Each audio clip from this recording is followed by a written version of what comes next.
ప్రార్థన. పరిశుద్ధుడు అయిన తండ్రి, ప్రేమ కలిగినటువంటి దేవ, కృతజ్ఞతలు చెల్లిస్తున్నాము తండ్రి. మరి మరొకసారి తండ్రి, మీ విలువైనటువంటి వాక్కులను తెలుసుకోవడానికి మీరు ఇచ్చినటువంటి గొప్ప అవకాశాన్ని బట్టి కృతజ్ఞతలు చెల్లిస్తున్నాం. కొద్ది నిమిషములు మీ మాటలు ధ్యానించబోచుండగా సహాయాన్ని దయచేయమని, చెప్పే ప్రతి మాటను కూడా తండ్రి అర్థం చేసుకొని ఉన్నతంగా మీ కొరకు బ్రతకడానికి కృపను అనుగ్రహించమని క్రీస్తు పేరట ప్రార్థన సమర్పిస్తున్నాను తండ్రి. ఆమెన్. రైట్. గత ఎపిసోడ్లో మనం మంచి చెడు అనేటివి జీవితంలో రెండు ఉంటాయి. మనం మంచిని పట్టుకొని ముందుకు వెళ్ళిపోతూ ఉండాలి అని మనం విన్నాం. అయితే ఇక్కడ మన జీవితాలు అంటే క్రైస్తవుడి యొక్క జీవితం ఏ విధంగా ఉంటుంది, మంచి చెడు అనేటివి మన జీవితాల్లో వచ్చినప్పుడు మనం ఎలా ప్రవర్తిస్తాం, ఎలా ప్రవర్తించాలి అనేటటువంటి విషయాలు మనకి పరిపూర్ణంగా తెలియాలి అని అంటే మనకి ముందున్నటువంటి వారి జీవితాలు మనకు తెలియాలి అని మనం మాట్లాడుకున్నాం. అయితే ఇక్కడ మరలా యథావిధిగా దేవుడు మన కొరకు రాయించినటువంటి మాట, కొరంథీయులకు రాసినటువంటి మొదటి పత్రిక 10వ అధ్యాయము 9వ వచనం మనం చదవగలిగితే, ఈ సంగతులు దృష్టాంతములుగా వారికి సంభవించి యుగాంతమందున్న మనకు బుద్ధి కలుగుటకై వ్రాయబడిను. తాను నిలుచున్నానని తలంచుకున్నవాడు పడకుండునట్లు జాగ్రత్తగా చూసుకొనవలెను. ఇక్కడ ఏమంటున్నాడు అని అంటే, యుగాంతమందున్నటువంటి మనకు అంటే కాలం అనేటటువంటిది ముగింపుకి చేరిపోతా ఉంది. యేసు ప్రభు వచ్చేటటువంటి సమయం ఆసన్నమవుతా ఉన్నది. అలాగే మనం కూడా ఏ సమయంలో ఎప్పుడు మన జీవితాలు ఎలా ముగిసిపోతాయో తెలీదు. అంటే యుగాంతం ముందు మనం ప్రస్తుతానికి యుగాంతం ముందుకి వెళ్ళిపోతా ఉన్నాం, యుగాంతానికి చేరిపోతా ఉన్నాం. అయితే ఇక్కడ మనకి బుద్ధి కలగడం అనేటటువంటిది చాలా ప్రాముఖ్యం. కాబట్టి దేవుడు మన కొరకు ఇజ్రాయేల్ జీవితాలను మన కళ్ళ ముందు పెట్టినట్టుగా మనకి ఇక్కడ అర్థమవుతుంది. అయితే ఇక్కడ మొదటగా మనకు బుద్ధి కలగాలి అంటే ఇజ్రాయేలీల యొక్క జీవిత చరిత్ర మనకు తెలియటం అనేటటువంటిది చాలా ప్రాముఖ్యం. అయితే ఈ ఇజ్రాయేలీలు ఎక్కడ నివసించారు, వాళ్ళ బ్రతుకులు ఎలా కొనసాగాయి అనేటటువంటిది మనకు తెలియాలి. ప్రియమైనటువంటి వాళ్ళారా, తెలిసినప్పుడే మన జీవితాల్లో ఎలాంటి పరిస్థితులు సేమ్ వాళ్ళ జీవితాల్లో ఏవైతే జరిగాయో మన జీవితాల్లో కూడా అలాంటివే జరగడం అనేది సహజం. అయితే ఇజ్రాయేలీలు ఎలా బిహేవ్ చేశారు, మనం ఎలా బిహేవ్ చేస్తున్నాం, వాళ్ళు దేవునికి వ్యతిరేకంగా బ్రతికి వాళ్ళు ఏమయ్యారు, ఒకవేళ దేవునికి వ్యతిరేకంగా బ్రతికితే మనమేమవుతాం, దేవునికి అనుకూలంగా బ్రతికితే వాళ్ళు ఏమయ్యారు, దేవునికి అనుకూలంగా బ్రతికితే మనమేమవుతాం అన్నటువంటి విషయాలు మనకు తెలియాలి.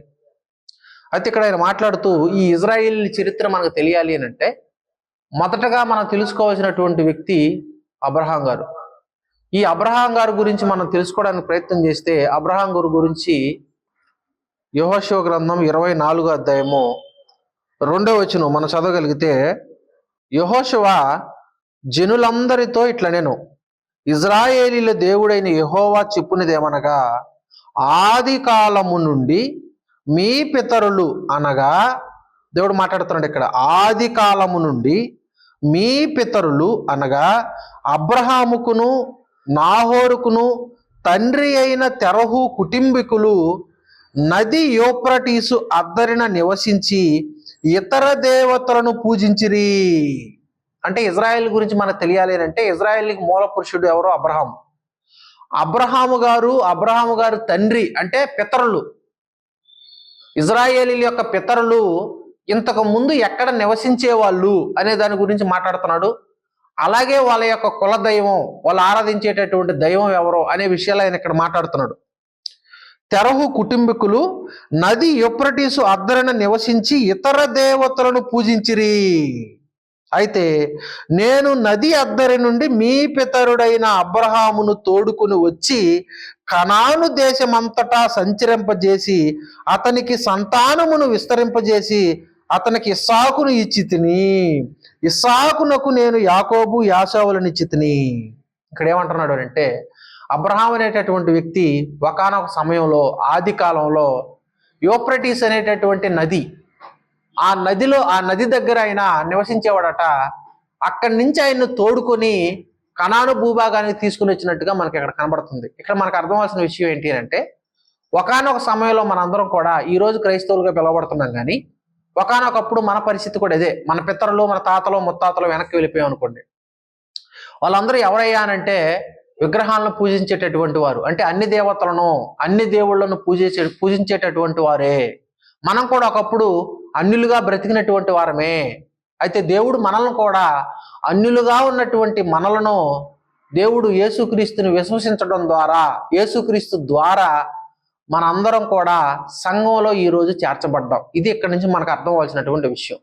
ఒకనాడు అబ్రహాం గారిని దేవుడు అక్కడి నుంచి అన్ని దేవుళ్ళుగా పూజిస్తున్నప్పటికీ అక్కడి నుంచి ఆయన పిలుచుకొని నిజమైనటువంటి దేవుడుగా ఆయన పరిచయం చేసుకొని అక్కడి నుంచి కనాను భూభాగానికి తీసుకొని వచ్చినట్టుగా మనకి ఇక్కడ అర్థమవుతుంది.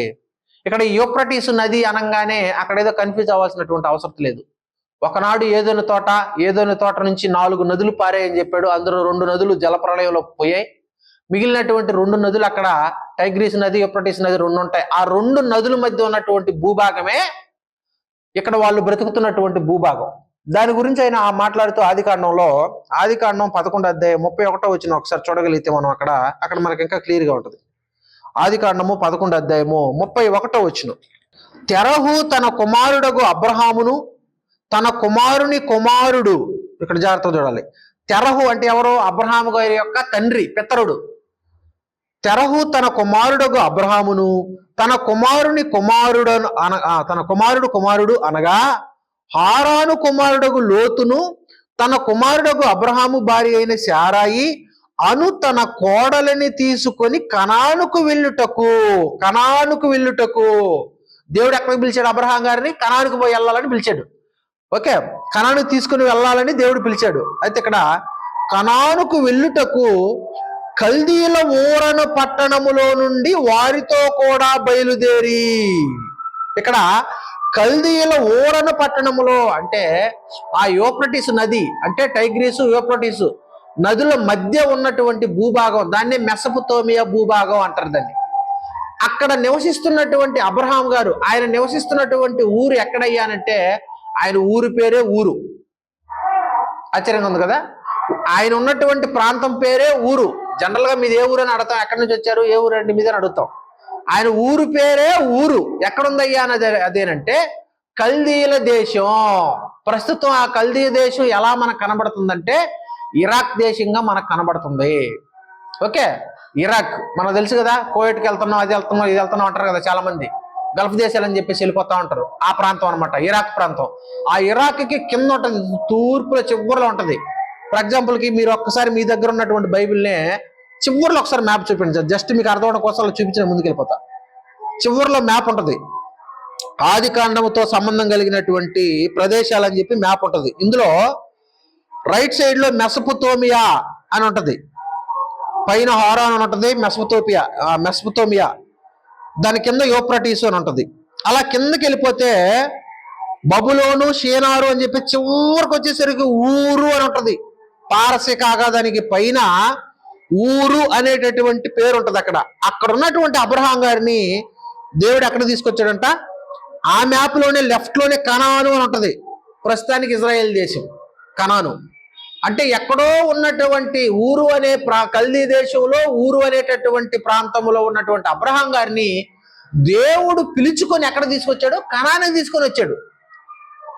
ఇక్కడ ఒక విషయం చెప్పనా, అబ్రహాం గారిని దేవుడు పిలిచే సమయానికి ఏ దేశానికి వెళ్ళాలి అనేది కూడా దేవుడు చెప్పలా. జస్ట్ నువ్వు లేచి బయలుదేరి అన్నాడు అంతే. ఒకసారి మనం ఆ మాట చూడగలిగితే 12వ అధ్యాయంలో, ఆదికాండం 12వ అధ్యాయం 1వ వచనం. ఇదంతా మనం ఎందుకు మాట్లాడుకుంటున్నాం అంటే నెక్స్ట్ మనం ఇజ్రాయెల్ జీవిత చరిత్రల గురించి మాట్లాడుకోబోతున్నాం.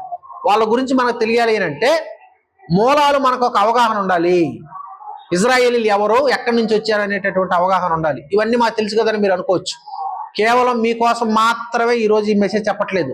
భవిష్యత్తులో రాబోయేటటువంటి వారు, వాక్యాన్ని తెలుసుకోవాలనుకునేటటువంటి వారికి ప్రతి ఒక్కరికి అవగాహన ఉండటం కోసం ప్రతి విషయాన్ని కూడా ఇక్కడ మాట్లాడడం జరుగుతుంది. కాబట్టి తెలియనటువంటి వారు ఉంటే తెలుసుకోండి.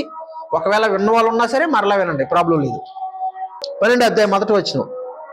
ఆదికాండము 12వ అధ్యాయము 1వ వచనంలో, యెహోవా నీవు లేచి, దేవుడు మాట్లాడుతున్నాడు అబ్రహాం తోటి, నీవు లేచి నీ దేశము నుండి నీ బంధువుల యొద్ద నుండి నీ తండ్రి ఇంట నుండి బయలుదేరి నేను నీకు చూపించు దేశమునకు వెళ్ళుము. నిన్ను గొప్ప జనముగా చేసి నిన్ను ఆశీర్వదించి నీ నామమును గొప్ప చేయుదును, నీవు ఆశీర్వాదముగా నుందువు. నిన్ను ఆశీర్వదించి వారిని ఆశీర్వదించెదను, నిన్ను దూషించి వారిని శపించెదను. భూమి యొక్క సమస్త వంశములు నీ యందు ఆశీర్వదించబడునని అబ్రహాముతో అనగా, యెహోవా అతనితో చెప్పిన ప్రకారం అబ్రహాము వెళ్ళెను. అంటే ఇక్కడ దేవుడు పిలిచిన వెంటనే ఆయన వెళ్ళిపోయాడు. కానీ నేను వెళ్ళే సమయానికి ఎక్కడికి వెళ్ళాలి అనేటటువంటి డీటెయిల్స్ ఏమి ఇవ్వాలా దేవుడు. జనరల్గా మనల్ని కనుక ఎక్కడికైనా రమ్మంటే 100 క్వశ్చన్లు అడుగుతాం మనం. ఎక్కడికి వెళ్ళాలి, ఏ టైంలో బయలుదేరాలి, ఏ ట్రైన్ ఎక్కాలి, ఛార్జెస్ ఎంత ఉంటాయి, మరలా రిటర్న్ ఎప్పుడు రావాలి, 100 క్వశ్చన్స్ ఉంటాయి మన దగ్గర. కానీ ఆ సమయంలో అబ్రహాము గారిని దేవుడు పిలిచిన వెంటనే ఆయన మారు మాట్లాడకుండా ఎక్కడికి వెళ్ళాలో కూడా తెలియకుండా వెళ్ళిపోయాడండి. దేవుడి మాటను విని, దేవుని మాటకు లోబడి. అందుకే ఆయన గురించి విశ్వాసులకు తండ్రి అని దేవుడు అబ్రహాం గురించి రాయించడం జరిగింది. ప్రేమైనటువంటి వాళ్ళారా, ఒకసారి ఆ మాట మనం హెబ్రీ పత్రికలో చూడగలిగితే 11వ అధ్యాయంలో, హెబ్రీ పత్రిక 11వ అధ్యాయం 8వ వచనంలో, ఆ సమయానికి ఏమైనా అబ్రహాం గారికి ఏమైనా దేవుడు ఏమైనా డీటెయిల్స్ ఇచ్చాడా, ఏమైనా అడ్రస్ చెప్పాడా, అక్కడ పరిస్థితులు ఎలా ఉంటాయో చెప్పాడా? ఏం చెప్పలా. జస్ట్ పిలిచాడంతే. నువ్వు బయలుదేరి నీ బంధువుల దగ్గర నుంచి. జస్ట్ జనరల్గా ఈ మాట మనకు అర్థమైంది అనుకో. ఒకవేళ ఈ మాట అప్పుడప్పుడు మనం వింటా ఉంటాం. బయట ఏదైనా కుటుంబంలో దేవుడు సేవకు మిమ్మల్ని పిలిచాడు అనగానే, అదేంటది దేవుడు కుటుంబాన్ని విడిచిపెట్టి వెళ్ళిపోమన్నాడా, దేవుడు కుటుంబాన్ని విడిచిపెట్టి భార్యని పిల్లల్ని అందరూ విడిచిపెట్టి వెళ్ళిపోమని చెప్పాడా, దేవుడు అలా చెప్తాడా, అలా చెప్పేవాడు దేవుడు ఎందుకు అవుతాడు? ఇలాంటి క్వశ్చన్లన్నీ మాట్లాడతాం మనం. జస్ట్ ఇంట్లో ఎవరైనా దేవుని పని కోసం కానీ సేవకు కానీ ఎవరైనా, అది ఎవరైనా సరే, అక్కడ అబ్రహాం ప్లేస్లో నీ కూతురు ఉండొచ్చు, నీ కొడుకు ఉండొచ్చు, లేదంటే నీ భర్త ఉండొచ్చు, లేదంటే నీ భార్య ఉండొచ్చు, ఎవరైనా ఉండొచ్చు. దేవుడు సేవకి పిలుచుకున్నప్పుడు, వాళ్ళు దేవుని పని కొరకు వెళ్ళిపోతున్నప్పుడు మనం అర్థం చేసుకోవాల్సింది ఎలా ఉండాలి అని అంటే, మనం ఆలోచించే విధానం ఎలా ఉండాలంటే, ఇదిగో అబ్రహాం గారు అక్కడ ఎలా ఆలోచించాడు. ఇక్కడ మారు మాట్లాడకుండా సైలెంట్ అయిపోయాడు, వెళ్ళిపోయాడు ఆయన. అంటే దైవ సంకల్పం, దేవుని ఉద్దేశం మనకు అర్థమైతే ప్రేమైన వాళ్ళారా, దేవుని పని చేసేటప్పుడు ఎవరైనా సరే మనం అడ్డుపడుతున్నాము అని అంటే దైవ సంకల్పం, దేవుని ఉద్దేశాలు మనకు అర్థం కావట్లేదని ఎన్నో మాట్లాడతాం. ఇదిగో నువ్వు ఇప్పుడు విడిచిపెట్టి వెళ్ళిపోతే ఇదిగో ఇంట్లో పరిస్థితి ఏంటి, ఇక్కడ ఉన్నటువంటి పరిస్థితులు ఇవన్నీ ఎవరు చక్కదిద్దుతారు, సేవ అని చెప్పేసి నువ్వు వెళ్ళిపోతే ఇవన్నీ ఎవరు చేస్తారు, ఇలాంటివి ప్రాక్టికల్ గా చాలా వస్తూ ఉంటాయి. కానీ ఆ రోజు ఆయన కుటుంబంలో వచ్చుండవా, కానీ వచ్చుంటాయి. కానీ వేటిని ఆయన లెక్క చేయకుండా, వేటిని పట్టించుకోకుండా కేవలం దేవుని మాటిని బయలుదేరిపోయాడు ఆయన. 11:8 అబ్రహాము పిలువబడినప్పుడు మనకు అక్కడ తెలియలా. అక్కడ ఆదికాండంలో ఏ ప్రాంతం అనేది చెప్పబడింది, అక్కడేమన్నా నీ దేశము నుండి నీ బంధువుల యొద్ద నుండి నేను చూపించి దేశానికి వెళ్ళన్నాడు. కానీ అక్కడ కనానికి వెళ్ళని చెప్పినట్టుగా ఉందా? లేదు. ఎప్పుడో కొత్త నిబంధన అక్కడ నుంచి యేసు ప్రభు వచ్చిన తర్వాత అపోస్తులు పరిచయం చేసినటువంటి కాలం ఎక్కడిది? హెబ్రీ పత్రికలో రాయబడింది. అబ్రహాము పిలువబడినప్పుడు విశ్వాసమును బట్టి ఆ పిలుపునకు లోబడి తాను స్వాస్థ్యముగా పొందనయున్న ప్రదేశమునకు బయలు వెళ్ళెను, మరియు ఎక్కడికి వెళ్ళవలెనో అది ఎరుగక బయలు వెళ్ళెను. బా, ఎంత క్లియర్ గా ఉంది. అంటే ఎక్కడికి వెళ్ళాలో ఎరుగకనే బయలుదేరాడట. ఎందుకబ్బా దేవుడు చెప్పలేదు అక్కడ ఎందుకు అబ్రహాం గారికి ఇదిగో పలానా దేశానికి నేను నిన్ను తీసుకెళ్తున్నాను, ఆ దేశం చాలా బాగుంటది, చాలా సారవంతమైనటువంటి నేల అని దేవుడు చెప్పొచ్చు కదా. చెప్పుంటే ఇంకా బాగా ఆయన విశ్వాసం ఇంకా బాగుండేది కదా, ఇంకా బలపడి ఉండేది కదా అని అనుకోవచ్చు మనం. కానీ అక్కడి నుంచి దేవుడు మనకు ఒక విషయాన్ని నేర్పించాలనుకుంటున్నాడు. విశ్వాసం అనేటటువంటిది ముందుగా ఇదిగో ఇది పలానా అని చెప్పి నమ్మించి తీసుకెళ్లేది కాదు. విశ్వాసం అంటే ఏంటి? కనిపించినటువంటి దానిని విశ్వసించటం, కనిపించినటువంటి దానిని నమ్మటం, కనిపించినటువంటి దానిని నమ్మి దానికోసం మనం ఎదురు చూడటం. అంటే కనిపించినటువంటి పరలోకం అనేది ఒకటి ఉంది, ఆ పరలోకానికి మనం వెళ్ళాలి అని దేవుని మాటను నమ్మి విశ్వసించి నిరీక్షణతో బ్రతికేది విశ్వాసం. మరి అలాంటి విశ్వాసానికి పునాది పడాలి అని అంటే దేవుడు అక్కడ చెప్పకూడదు. అందుకే అబ్రహాం గారికి చెప్పలా. జస్ట్ ఆయన నమ్మాడు, అంటే దేవుని మాటని నమ్మాడు. నిరీక్షణతో దేవుని పట్ల నిరీక్షణ కలిగి ఉండి ఆయన బయలుదేరి వెళ్ళిపోయాడు. అందుకే క్లియర్గా రాయబడింది, ఇక్కడ క్లియర్గా రాయబడింది. అబ్రహాము పిలువబడినప్పుడు విశ్వాసమును బట్టి ఆ పిలుపునకు లోబడి తాను స్వాస్థ్యముగా పొందనయున్న అంటే ఈరోజు మనకు స్వాస్థ్యం ఏంటి? పరలోకాన్ని మనం స్వాస్థ్యముగా పొందుకోవాలి అంటే అది కనబడదు. కనబడినటువంటి పరలోకానికి నేను వెళ్ళాలి అని చెప్పి దేవుని మాటను నమ్మి ఆయన చెప్పినట్టుగా బ్రతికి నిరీక్షణ కలిగి ఉండేదే విశ్వాసం. అది ఆ రోజు అబ్రహాంకు ఉంది. ఈ రోజు ఏంటో చెప్పనా, ఈ రోజు మనకి పరలోకంతో సహా పరలోకం, నరకం, భూలోకం, 3 లోకాలు టోటల్గా ఎక్కడున్నాయనేది వీడియో రూపంలో కూడా చూస్తున్నాం మనం ఈరోజు. ఆ రోజు విశ్వాసానికి ఇప్పుడున్న పరిస్థితి ఏంటో చెప్పనా, ప్రతి దాన్ని విజువల్స్ లో చూస్తున్నాం మనం. ఆ రోజు అబ్రహాం గారికి విజువల్స్ ఏమి లేవు. దేవుడు ఏమన్నా ఒక బొమ్మ వేసేసి, ఇదిగో నాయన పరలోకం ఈ విధంగా ఉంటది, ఇదిగో నాయన కనాను భూభాగం ఇదిగో ఈ విధంగా ఉంటది అని ఆయన మ్యాప్ వేసి చూపించలా. ఈ రోజు ఫర్ ఎగ్జాంపుల్ మనం ఏదైనా ఒక దేశానికి వెళ్ళాలనుకోండి, ముందుగా మోటివేషన్ అవుతాం, వీడియోలో చూస్తాం. ఫస్ట్ యూట్యూబ్లోకి వెళ్ళి అలా నొక్కి ఇజ్రాయెల్ దేశం ఎలా ఉంటుంది, ఇజ్రాయెల్ దేశంలో ఉన్నటువంటి హైలైట్స్, బాగా మంచిగా చూడదగినటువంటి టూరిస్ట్ ప్లేస్ ఎక్కడెక్కడ ఉంది, ఏ దేశంలో ఉన్నాయి అని ముందుగానే విజువల్స్ చూసుకొని అవన్నీ భలే ఉన్నాయి అనుకొని నేరుగా టికెట్ బుక్ చేసుకుంటూ వెళ్ళిపోతాం. అంటే ఈ రోజు మనం ఏదైతే చేయాలనుకుంటున్నామో, ఏదైతే కొనాలనుకుంటున్నామో, అది ఏది చేయాలనుకున్నా సరే ముందు డెమోలు చూస్తున్నాం మనం. ముందు డెమోలు చూసి అన్ని బాగున్నాయని చెప్పి చూసుకుంటున్నాం ఈ రోజు. కానీ ఆ రోజు అసలు వాటికి ఆధారమే లేదు. ఎక్కడికి వెళ్ళాలనేది ఆయనకి తెలీదు. తెలియకుండానే కేవలం దేవుని మాట మీద డిపెండ్ అయ్యి వెళ్ళిపోయాడు.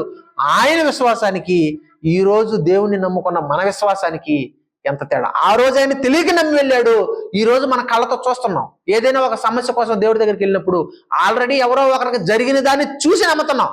ఓహో ఇదిగో ఈవిడికి పిల్లలు పుట్టారు కాబట్టి నాకు కూడా పుడతారని నమ్ముతున్నాం. అలాగే ఇక్కడ జరిగింది కాబట్టి అంటే జరిగిన వాటిల్ని చూసి నమ్మి మన దేవుడి దగ్గరకు వస్తున్నాం. మన విశ్వాసానికి అది కాదు విశ్వాసం. పరలోకం కనబడదు, పరలోకం నీకు ఎప్పటికే కనపడదు నువ్వు వెళ్ళేంత వరకు. అలా కనబడినటువంటి పరలోకాన్ని నమ్మి దేవునితో అడుగులు వేయటమే నిజమైనటువంటి విశ్వాసం. అలా ఆ రోజు అబ్రహాం గారు అడుగులు వేశారు.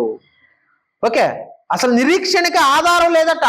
ఈ రోజు ఎన్నో ఆధారాలు ఉన్నాయి. ఇప్పుడు మనం మాట్లాడుకున్నది, మనం చూడాలనుకున్న ప్రతి దానికి ఆధారం ఉన్నాయి. పరలోకంతో సహా ఆధారాలు ఉన్నాయి మనకి ఈరోజు. పరలోకం ఎలా ఉంటుంది, నరకం ఎలా ఉంటుంది, నరకంలో ఎంత వేదన పడతారు, పరలోకంలో ఎంత ఆనందంగా ఉంటారు, భూమి మీద ఎంత సుఖంగా ఉంటుంది, ఇలా ప్రతి దాన్ని మనం ఆధారాలు చూస్తున్నాం. ఇవన్నీ చూసి వాటి కోసం ఎదురు చూస్తున్నాం, అక్కడికి వెళ్ళాలని ఆశపడుతున్నాం. అసలు అబ్రహాం గారి సమయంలో అసలు నిరీక్షణకి ఆధారమే లేదట. అసలు ఏ ప్రూఫ్స్ లేవు, కేవలం దేవుడి మాట మాత్రమే. అదే రోమిలకు రాసిన పత్రికలో రాయబడి ఉంటుంది. రోమిలకు రాసిన పత్రిక 4వ అధ్యాయము 18వ వచనం. నిన్ను అనేక జనములకు తండ్రిగా నియమించితిని అని వ్రాయబడి ఉన్నది. నీ సంతానము ఇలాగ ఉండునని చెప్పిన దానిని బట్టి తాను అనేక జనములకు తండ్రి ఎగునట్లు నిరీక్షణకు ఆధారము లేనప్పుడు అతడు నిరీక్షణ కలిగి నమ్మినో, మరియు అతడు విశ్వాసమునందు బలహీనుడు కాక రమారమి 100 ఏండ్ల వయసు గలవాడయ్యండి అప్పటికీ తన శరీరము మృతతుల్యమైనట్టును శారా గర్భమును మృతతుల్యమైనట్టును ఆలోచించెను. అబ్బా చూడండి, ఇక్కడ నిరీక్షణకు ఆధారము లేనప్పుడు అతడు నిరీక్షణ కలిగి ఉన్నాడట. ఇలా ఉండాలండి దేవుని పట్ల. మనం దేవుని మాటను గుడ్డిగా నమ్మి వెళ్ళిపోవాలంతే. మనం పరలోకం అంతే, అదొక్క దాని మీద డిపెండ్ అయితే చాలు. మనం అదొక్క దాని, మన విశ్వాసం పరలోకానికి వెళ్ళాలనే దాని మీద కాకుండా ఎప్పుడు ఈ 60-70 సంవత్సరాల జీవితం అనే దాని మీదే మన విశ్వాసం బిల్డ్ అయిందంటే మనం పరలోకానికి పోము. అసలు అది విశ్వాసం కూడా కాదు. అంటే నిరీక్షణకు ఆధారం లేని సమయంలో ఆయన నమ్మాడు. ఆయన ఆ విధంగా ఉన్నాడు అబ్రహాం గారు. అందుకే ఏది కూడా అరకొరగా నమ్మకూడదు, పరిపూర్ణంగా నమ్మగలగాలి దేవుని మాటని. ఆ రోజు ఆయన పరిపూర్ణంగా నమ్మాడు. మార్క్స్ వార్త 12వ అధ్యాయము 30వ వచనం. మార్క్స్ వార్త 12వ అధ్యాయం 30వ వచనం ఒకసారి చదవగలిగితే మనం ఇక్కడ మాట రాయబడి ఉంటుంది. దేవుణ్ణి మనం ఎలా నమ్మాలి, దేవుణ్ణి మనం ఎలా సేవించాలి అని అంటే పరిపూర్ణంగా మనం ఆయన్ని సేవించాలంట. 12వ అధ్యాయం 30వ వచనం. ఇక్కడ ఏమంటున్నారు చూడండి, నీవు నీ పూర్ణ హృదయంతో, ఏమంటున్నాడు ఇక్కడ, సగం సగం కాదు, నీవు నీ పూర్ణ హృదయముతోను, నీ పూర్ణ ఆత్మతోను, నీ పూర్ణ వివేకముతోను, నీ పూర్ణ బలముతోను నీ దేవుడైన ప్రభువును ప్రేమించవలెను.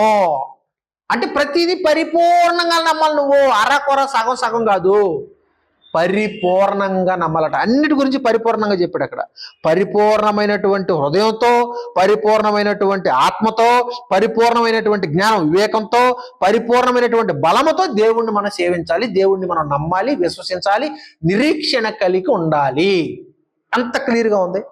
కనుక ప్రేమైనటువంటి వాళ్ళరా మనకు అర్థం అవ్వాలి అబ్రహాం గారిని దేవుడు ఏ విధంగా సెలెక్ట్ చేసుకున్నాడు, ఆయన ఏ విధంగా నమ్మి వచ్చాడు అనేది. అయితే ఇక్కడ అబ్రహాం గారు వచ్చారు. వచ్చిన తర్వాత మొత్తానికి అబ్రహాం గారికి చాలా కాలం తర్వాత దేవుడు పిల్లల్నిచ్చాడు. ఎవరిని? ఇస్సాకునిచ్చాడు. అయిపోయింది. తర్వాత ఆయన చనిపోయే సమయానికి ఇస్సాకు గారికి వివాహం అయింది. వివాహం అయిన తర్వాత ఇస్సాకు గారు కూడా వివాహం అయింది. తర్వాత ఆమె గర్భం ధరించింది. తర్వాత ఆ ఇస్సాకు గర్భాన 2 పిల్లలు. ఎవరో? యాకోబు, ఏశావు. ఒకసారి ఆ మాట చూడగలిగితే అక్కడ దేవుడు ఒక మాట మాట్లాడతాడు. ఆదికాండం 18వ అధ్యాయము 17వ వచనంలో.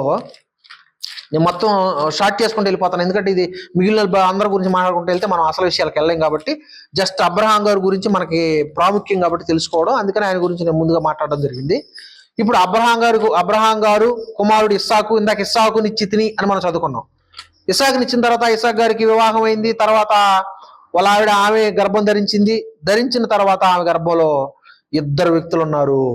18, 17 మనం చదవగలిగితే, అప్పుడు యెహోవా నేను చేయబో కార్యం అబ్రహామునకు దాచిదనా? అబ్రహాము నిశ్చయముగా బలము గల గొప్ప జనమగును, అతని మూలముగా భూమిలోని సమస్త జనములను ఆశీర్వదించబడును. ఎట్లనగా ఇక్కడ ఏమంటున్నారు చూడండి, భూమిలోని సమస్త జనములు ఆశీర్వదించబడును. ఎట్లనగా యెహోవా అబ్రహామును గురించి చెప్పినది అతనికి కలుగు చేయనట్లు తన తరువాత తన పిల్లలను, తన ఇంటి వారును నీతి న్యాయములు జరిగించుచు యెహోవా మార్గము గైకొనుటకు అతడు వారికి ఆజ్ఞాపించినట్లు నేను అతన్ని ఎరిగి ఉన్నాను. అబ్బా, ఎంత మంచి మాట. అంటే అబ్రహాం గురించే చెప్పట్లే, కేవలం అబ్రహాము గారికి పుట్టబోయే సంతానం, తర్వాత రాబోయే ఇజ్రాయేలీల గురించి మాట్లాడుతున్నాడు. ఇజ్రాయేల్ తర్వాత యేసుప్రభు వస్తాడు. యేసుప్రభు తర్వాత క్రైస్తవులుగా మనం వస్తాం. అనేక జనములు దేవుని యొక్క నీతి న్యాయాలు జరిగించడానికి పునాదులు ఎక్కడ పడతాయట? అబ్రహాం ద్వారా పడతాయట. ఎంత లాంగ్ టైం చూడండి. అంటే భవిష్యత్తు మొత్తం చెప్పేశాడు. నీతి న్యాయములు, ఒక మంచి పదం అక్కడ రాయబడింది చూడండి. నీతి న్యాయములు జరిగించుచు యెహోవా మార్గమును గైకొనుటకు అతడు వారికి ఆజ్ఞాపించినట్లు. అంటే ఈ రోజు మనం చేసేది ఏదైతే, దేవుని మాటలు వినటం, బైబిల్ చదువుకోవడం ఏదైతే ఉందో, దీనికి పునాదులు ఎక్కడ పడ్డాయి? అబ్రహాం దగ్గర నుంచే పడ్డాయి. అబ్రహాం గారు తర్వాత మోషే అలా వచ్చేస్తుంది. ధర్మశాస్త్రం రావడం, తర్వాత ఇజ్రాయెల్ వాటిని పాటించడం, తర్వాత యేసు ప్రభు, తర్వాత క్రైస్తవులుగా మనకు బైబిల్. దీనికి పునాదులు ఎక్కడ పడ్డాయి? నీతి న్యాయాలు జరిగించేటటువంటి మనుషులు వాళ్ళే జనం అన్నాడు. దీనికి మూలం ఎక్కడ పడింది అయ్యానంటే అబ్రహాం గారి దగ్గర పడింది.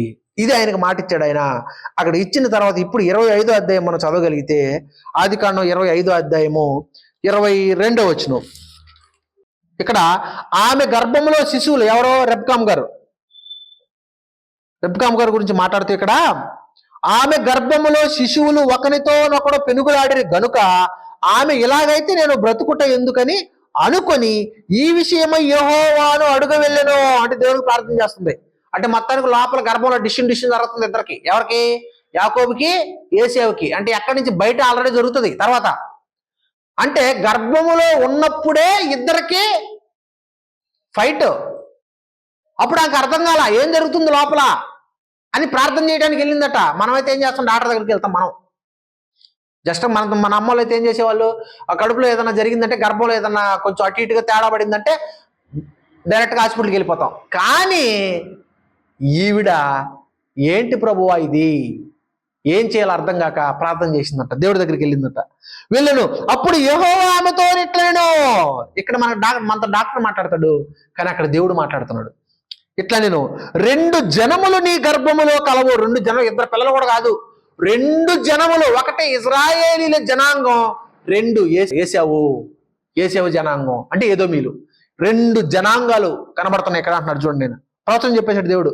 2 జనములు నీ గర్భములో కలవు, 2 జనపదములు నీ కడుపులో నుండి ప్రత్యేకముగా వచ్చును. ఒక జనపదము కంటే ఒక జనపదము బలిష్టమయ్యుండును, పెద్దవాడు చిన్నవానికి దాసుడగను అనేను. అంటే టోటల్ గా గర్భంలో ఎవరున్నారు? 2 ఉన్నారు. ఒకటి యాకోబు, 2 ఏశావు. 2 బయటకు వచ్చేసారు. అయిపోయింది. అందులో నుంచి మనకు కావాల్సిన వ్యక్తి ఎవరయ్యారంటే యాకోబు. అంటే అబ్రహాం కుమారుడు ఇస్సాకు, ఇస్సాకుకు పుట్టినటువంటి వ్యక్తి యాకోబు.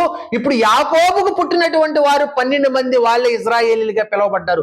దేవుడు యాకోబు గారి పేరు మార్చారు. మార్చిన తర్వాత ఇజ్రాయేల్గా మార్చాడు. ఆయనకు పుట్టినటువంటి 12 మందే ఇజ్రాయేలీలుగా పిలువబడ్డారు. అయితే వీళ్ళల్లో ప్రాముఖ్యమైనటువంటి వ్యక్తి, ప్రధానమైనటువంటి వ్యక్తి, ఒక వ్యక్తి మనకు కనపడతాడు. ఎవరయ్యారంటే యోసేపు. యోసేపుని అన్నదమ్ములందరూ అమ్ముకుంటారు, ఐగుప్తుకి వెళ్ళిపోతాడు. ఐగుప్తుకి వెళ్ళినటువంటి, అంటే అన్యులు నివసిస్తున్నటువంటి ఈజిప్ట్కి ఐగుప్తుకి వెళ్ళిపోతాడు. కానీ ఇక్కడ ఒక అద్భుతమైనటువంటి విషయం ఏంటో చెప్పనా, యోసేపుకి దేవుని గురించి చెప్పడానికి కానీ, ఆయనకి మంచి చెడుల గురించి నేర్పించడానికి కానీ ఏ ఒక్కరూ ఆయనకి తోడు లేరండి, దేవుడు తప్ప. ఈరోజు మనకి దేవుని గురించి చెప్పడానికి, దేవునిలో నడిపించడానికి చాలా మంది సేవకులుగా ఉన్నారు ఈరోజు భూమి మీద. మనకి ఎప్పటికప్పుడు మనల్ని గైడ్ చేసేవాళ్ళు, మన తప్పులు సరిదిద్దేవాళ్ళు, ఎప్పటికప్పుడు మనం బాధలో ఉంటే మనల్ని ఆదరించేవాళ్ళు, మన సమస్యల గురించి ఆలోచించేవాళ్ళు ఈరోజు మన చుట్టూ ఉన్నా సరే మనం దేవుని కోసం బ్రతకలేకపోతున్నాం. కానీ ఆ రోజు యోసేపుకి చుట్టూ ఎవరూ లేరు. ఎట్టు చూసినా అన్ని జనాంగం, విగ్రహాలను పూజించేటటువంటి వాళ్ళు, అన్ని దేవతలను సేవించేటటువంటి వాళ్ళే ఉన్నారా తప్ప తండ్రి లేడు, అన్నదమ్ములు లేరు, తల్లి లేదు, ఎవ్వరూ లేకపోయినా సరే పాపాన్ని అంటించుకోకుండా పవిత్రుడుగా బ్రతికాడు. ఎవరో ఒక యోసేపు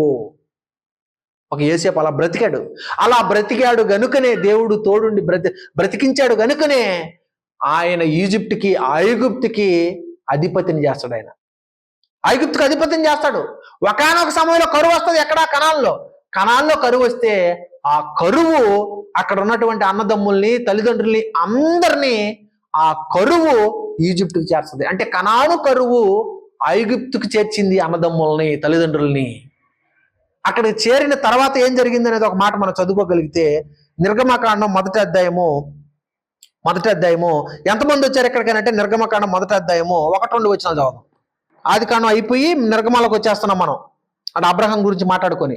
నిర్గమకాండం మొదటి అధ్యాయము 1వ వచనంలో, ఐగుప్తులోనికి యాకోబుతో వచ్చిన ఇజ్రాయేలీల పేర్లు ఏవనగా రూబేను, షిమ్యోను, లేవి, యోదా, ఇస్సాకారు, జెబూలూను, బెన్యామీను, దాను, నప్తాలి, గాదు, ఆషేరు. వీరిలో ప్రతి వాడును తన కుటుంబంతో వచ్చెను. యాకోబు గర్భమున పుట్టిన వారందరూ 70 మంది. అక్కడ అపోస్తుల్లో 75 ఉంటుంది. అంటే మొత్తానికి ఆ కనాను కరువుతో ఈజిప్ట్కి చేర్చిన సంఖ్య ఎంత అయ్యానంటే 75 మంది ఐగుప్తుకి చేరారు. వచ్చిన తర్వాత వాళ్ళని దగ్గరికి చేర్చుకున్నాడు యోసేపు. దగ్గరికి చేర్చుకున్న తర్వాత తీసుకుని వెళ్ళాడు, ఫరోకు పరిచయం చేశాడు. అవునా, వీళ్ళందరూ మీ బంధువులా? ఓకే, మంచిది, చాలా సంతోషం. యోసేపు, నువ్వు, నీ కుటుంబం, నీ జనాలు ఎవరైతే ఉన్నారో మీరందరూ కలిసి ఇక్కడ హ్యాపీగా బ్రతకండి అని ఫరో కూడా పర్మిషన్ ఇచ్చాడు.